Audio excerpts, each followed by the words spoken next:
क्या आपने कभी सोचा है कि जब किसी घर में किसी व्यक्ति की मृत्यु हो जाती है तो उसके बाद उस घर में चूल्हा क्यों नहीं जलाया जाता?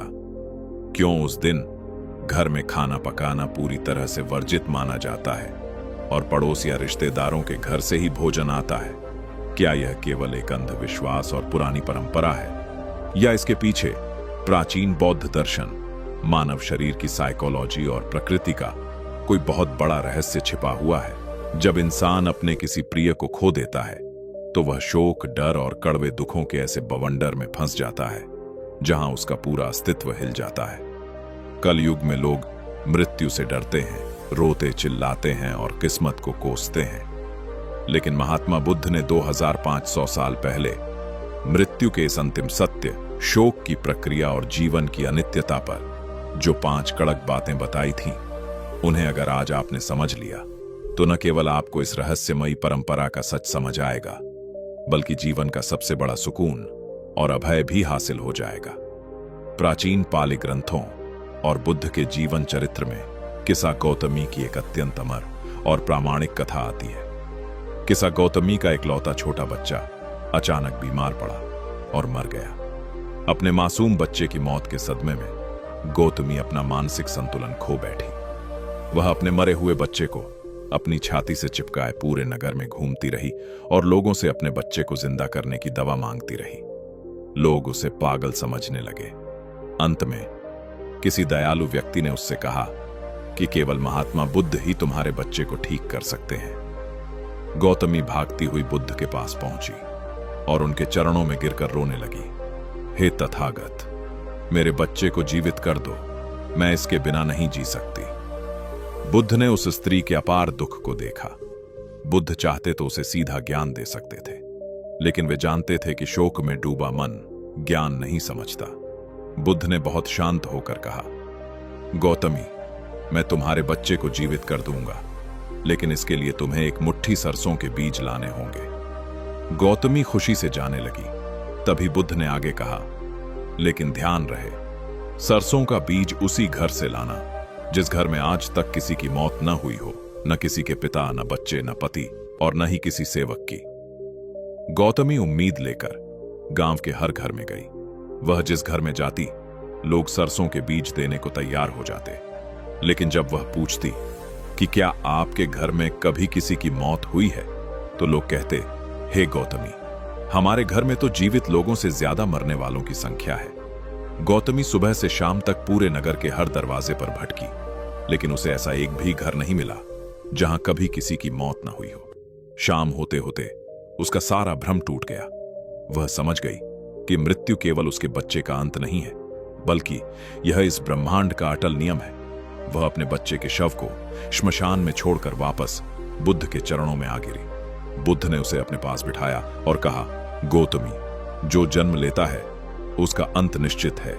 शोक करना हवा में हाथ पैर मारने जैसा है। अब सवाल उठता है कि मृत्यु के बाद घर में चूल्हा क्यों नहीं जलाया जाता? इसके पीछे 3 बड़े प्राचीन वैज्ञानिक और बौद्ध कारण हैं, और उसके बाद बुद्ध की वे 5 बातें जो आपको जीवन मरण के चक्र से मुक्त कर देंगी। पहला कारण, शोक और करुणा का नियम। जब घर का कोई सदस्य मरता है तो परिवार के लोग अत्यंत गहरे मानसिक और भावनात्मक आघात में होते हैं। ऐसे समय में आग जलाना, खाना पकाना या भोजन का आनंद लेना इंसान की संवेदनाओं और मृत व्यक्ति के प्रति करुणा के खिलाफ माना जाता है। चूल्हा न जलाकर पूरा समाज उस दुखी परिवार के साथ सहानुभूति में खड़ा होता है। दूसरा कारण, सूतक और वैज्ञानिक स्वच्छता। प्राचीन काल से माना जाता है कि जब शरीर से प्राण निकलते हैं तो मृत शरीर बहुत तेजी से सड़ने लगता है और उसमें सूक्ष्म जीवाणु पनपने लगते हैं। शव के आसपास धुएं या आग का संपर्क होने से संक्रमण फैलने का खतरा रहता है। इसलिए जब तक शव का अंतिम संस्कार न हो जाए और घर की शुद्धि न हो जाए, तब तक चूल्हा जलाना वर्जित था। तीसरा कारण, अहंकार और वासना का अंत। चूल्हा और भोजन जीवन, तृष्णा और स्वाद के प्रतीक हैं। मृत्यु के समय घर का माहौल यह याद दिलाता है कि जिस शरीर के लिए इंसान दिन रात भोजन और स्वाद के पीछे भागता है, वह शरीर एक दिन राख बन जाता है। उस दिन चूल्हा न जलना इंसान को वैराग्य और जीवन की अनित्यता का अनुभव कराता है। अगर आप मृत्यु के भय और जीवन के दुखों से हमेशा के लिए मुक्त होना चाहते हैं तो महात्मा बुद्ध की इन 5 महाशिक्षिकाओं को अपने दिल में उतार लो। पहला नियम, यह संसार अनित्य है, यहां कुछ भी हमेशा के लिए नहीं है। बुद्ध का पहला महासत्य है अनिच्छा। जो भी चीज बनी है वह एक दिन नष्ट होगी, चाहे वह आपका शरीर हो, आपका धन हो या आपका कोई प्रिय रिश्ता। जब आप हर पल इस सत्य को याद रखते हैं कि सब कुछ चला जाएगा, तो आपके भीतर से खोने का डर और अहंकार हमेशा के लिए खत्म हो जाता है।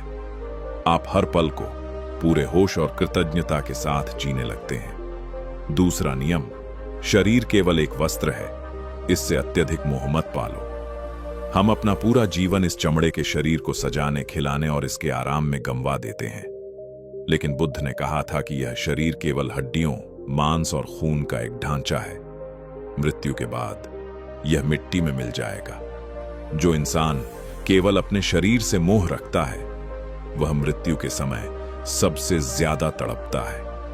अपनी पहचान अपने शरीर से नहीं, बल्कि अपनी चेतना और अपने कर्मों से बनाओ। तीसरा नियम, मृत्यु पर शोक करना अज्ञानता है, जीवन को जागृति से जियो। मृत्यु किसी के साथ अन्याय नहीं है, यह प्रकृति का निष्पक्ष न्याय है।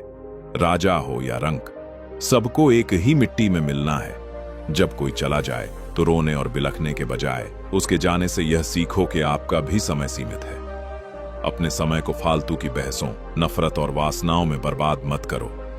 अपनी हर सांस को सही काम और साधना में लगाओ। चौथा नियम, अपने पीछे केवल अपने अच्छे कर्म छोड़ जाओ। जब आप इस दुनिया से जाएंगे तो आपका बैंक बैलेंस, आपकी गाड़ियां, आपका घर और आपके कपड़े यहीं पड़े रह जाएंगे। आपके साथ केवल आपके कर्म जाएंगे। बुद्ध ने कहा था कि मनुष्य का सच्चा धन उसके द्वारा किए गए पुण्य, उसकी करुणा और उसका ज्ञान है। हर दिन ऐसा जियो कि जब आपकी आंखें बंद हों तो आपके मन में कोई पछतावा न रहे। पांचवां नियम, जीते जी असंग होना सीखो। दुख मौत से नहीं होता, दुख उस लगाव से होता है जो हमने चीजों से बना रखा है। जब आप जीते जी चीजों और लोगों से प्रेम तो करते हैं, लेकिन उनसे चिपकते नहीं हैं, तो आप जीवन में भी मुक्त रहते हैं और मृत्यु के समय भी बिना किसी डर के मुस्कुराते हुए विदा लेते हैं। मुक्त मन ही सबसे बड़ा अंतिम सत्य है। अब आपको क्या करना है? क्या मृत्यु के नाम से डर कर कांपना है और अपनी पूरी जिंदगी मोह माया के जाल में बर्बाद करनी है? बिल्कुल नहीं। आपको अपने जीवन का वो जागृत, ज्ञानी और निर्भय योद्धा बनना होगा जो जीवन को भी उत्सव की तरह जीता है और मृत्यु को भी एक शांत सत्य की तरह स्वीकार करता है। भेड़ें हमेशा मौत के डर से झुंड में कांपती रहती हैं और अपनी पूरी जिंदगी डर में गुजार देती हैं। लेकिन एक शेर जानता है कि उसका शरीर एक दिन शांत होना है, इसलिए वह जब तक जीता है अपनी पूरी ताकत, रुतबे और निडरता के साथ जीता है। आपको डरपोक भेड़ नहीं बनना है, बल्कि अपने जीवन का वो अजेय और ज्ञानी शेर बनना है जो अनित्यता के सत्य को समझकर बेखौफ आगे बढ़ता है। दोस्तों, इस कलयुग का सबसे बड़ा और कड़वा सच यही है कि श्मशान की राख हमें हर दिन यही याद दिलाती है कि घमंड किस बात का, जब अंत सबका एक ही होना है। तो अपनों से नफरत छोड़ो, मतलबी उम्मीदें छोड़ो और अपने मन को शांत बनाओ। महात्मा बुद्ध के इस पावन ज्ञान को अपनाओ। हर दिन को अपना आखिरी दिन मानकर श्रेष्ठ कर्म करो, शांत रहो और अपने पथ पर निर्भीक होकर आगे बढ़ते रहो। जब आपकी चेतना इतनी बुलंद होगी तो मृत्यु भी आपके सामने आकर नतमस्तक हो जाएगी। अगर आज की इस लंबी, रहस्यमयी और विचारशील वीडियो से आपके भीतर मृत्यु का भय खत्म हुआ हो और जीवन का परम सत्य जागा हो, तो कमेंट में पूरी निष्ठा के साथ नमो बुद्धाय लिखना मत भूलना।